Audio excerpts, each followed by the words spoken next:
Well, good morning, everybody. I must say, you look much friendlier than the usual crowd in Strasbourg I have to speak to. This is my first UKIP conference back as the re-elected leader. As you might remember, I did stand down in 2009 in order to pursue some other political activities, and I attempted to get my private pilot's licence, which unfortunately went rather wrong. I've been back for 100 days, and what a momentous 100 days it's been. Just a few weeks in to taking on my job again, something remarkable happened. I went along that morning to buy the newspapers, and for the first time, a national newspaper, the Daily Express, had come out saying, Britain must leave the EU. So I would suggest to all of you that today's must-have accessory is the Daily Express, and make sure you all subscribe to it.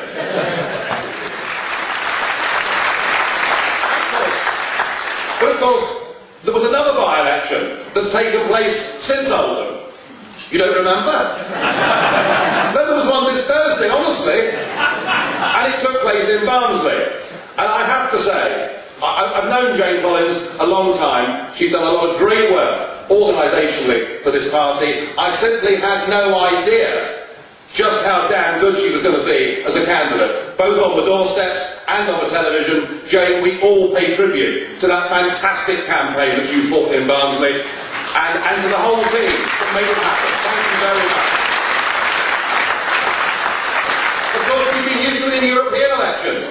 We came second in 2009, right across the entire United Kingdom. We beat the Liberal Democrats. We beat the governing Labour Party of the day, and how very sweet that particular victory was. But it's as if that's all been forgotten. It's as if the media think that UKIP is just a tiny, little, peripheral, fringe party. So they all seem to be rather surprised. But just in case they've forgotten, we came second in Barnsley, we beat the Lib Dems, we beat the Conservative Party. That vote in Barnsley is not a one-off. That vote in Barnsley shows there is a fundamental change in this country about how people feel about politics, about how people feel about UKIP. That result in Barnsley is going to be our springboard to bigger and better things. I have no doubt.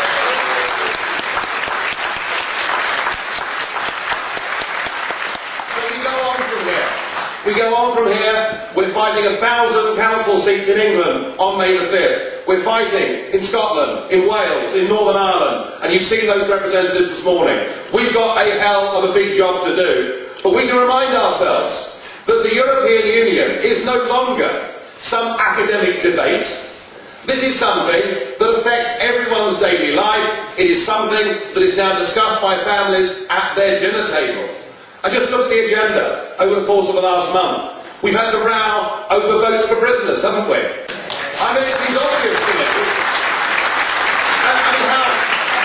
I mean, surely Eric Ilsley shouldn't have been entitled to vote from prison in the Barnsley by-election on Thursday. I mean, can anybody seriously think that that's a good idea? I don't. We've also had the debate about paedophile registers and whether people can appeal. And just in the last week we've seen that young women are going to have to pay 25% more for their car insurance, and older men are going to get lower annuity rates. I happen to think on all of those issues that the decisions that have been taken are wrong. But that isn't the point, is it?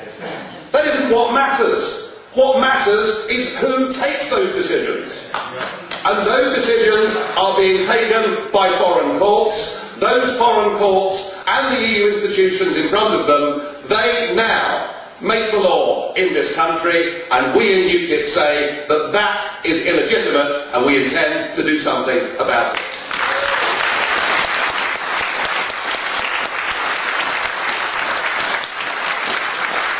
I was told the other week that our fox had been shot.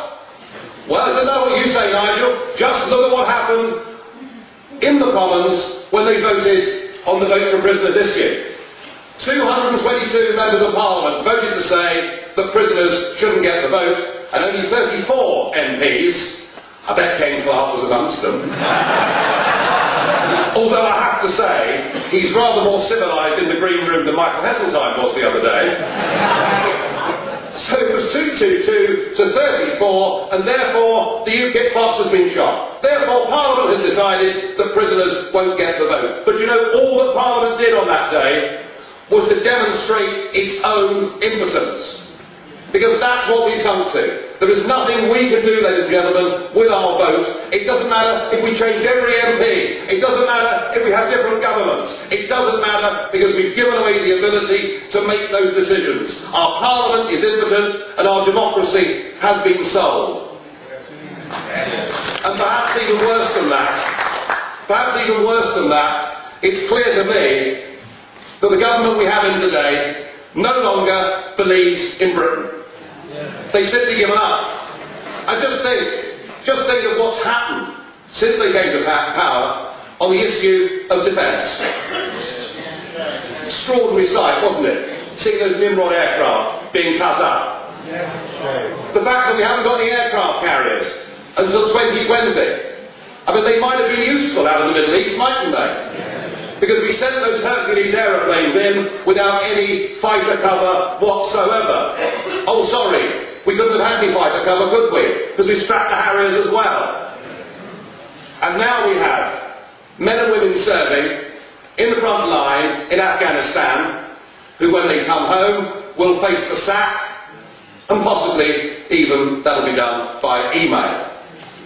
As another 10,000 troops are to go. David Cameron has reduced our defences to a Gilbert and Sullivan farce. And one of the policies that you're going to hear from Lord Monckton this afternoon is that to actually get us back to being in a position where we can defend this country, where we can operate effectively around the world, this is one area in which government expenditure needs to increase, and we say defence spending now needs to double, and that needs to happen very quickly indeed.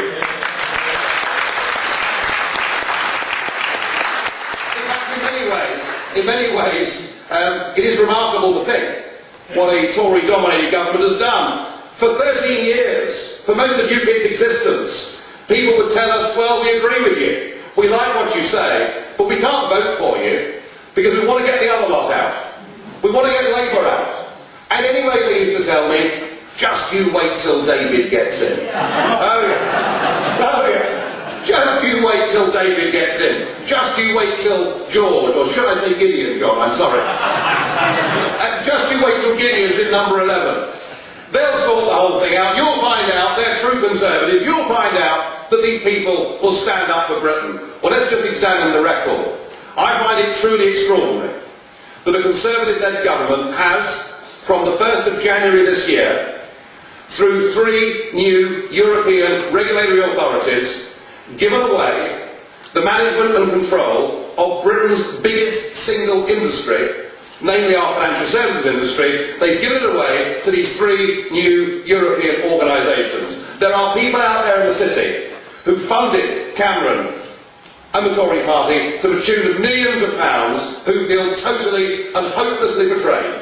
So now we have a French commissioner in Michel Barnier who says he doesn't like the Anglo-Saxon model, and his 3 pet regulatory authorities who will do, I believe, enormous damage to Britain's biggest industry. We should remind ourselves that in the calendar year of 2010 alone, 1 in 4 hedge funds actually left London and left the United Kingdom. So that's one thing that this government has done since they came to power. And then, of course, there's the other great Eurosceptic mystery in British politics, and he's called William Hague. Now, I know he's from Yorkshire, so perhaps I better be careful here in Scarborough, but there are many 10 years ago who thought that Hague was the great hope. The man who said, if you remember, vote for me and I will give you back your country. It was something that persuaded many Conservative voters. They would stick with the Tories and not come to UKIP. Well, Hague, as Foreign Secretary, has actually formally accepted the idea that the European Union should have its own foreign policy, and in making that decision he has entrusted Baroness Ashton. She's not popular there. I'm very surprised. I would have thought an open-minded audience like you would have thought that somebody who served as the Treasurer for the campaign for nuclear disarmament for 3 years, ought to be in charge of our foreign policy. I'm very surprised at you. But William Hague accepted the fact that she can now speak on our behalf in many areas in the world. And then again, of course, there is the cast iron guarantee. John Galt mentioned it earlier. You know, he wrote in the Sunday, didn't he? I give you this cast iron guarantee that a Conservative government will give you a referendum on the Lisbon Treaty. Well, that promise has gone pretty rusty.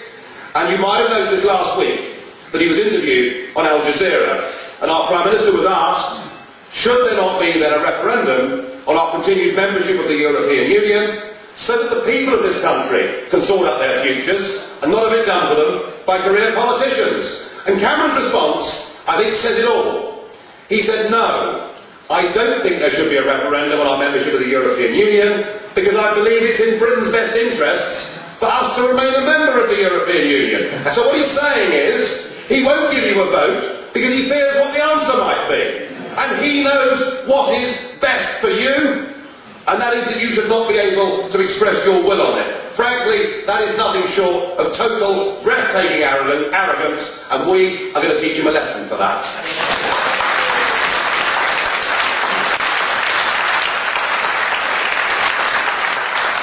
In many parts of the country, our message has to be, if you are a patriotic, Eurosceptic Tory voter, your party no longer exists, and UKIP is the place for you. We've beaten them in the last 2 European elections. We've thrashed them into the ground recently in the Barnsley by-election.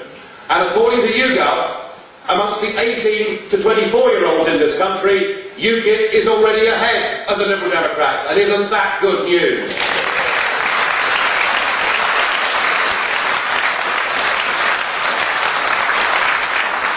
Some again in the media class will find this difficult to comprehend or believe, but I put it to you folks that our aim, our goal between now and the next general election is that we aim to supplant and replace the Liberal Democrats, and we will be the 3rd biggest party in British politics. That is the task ahead of us.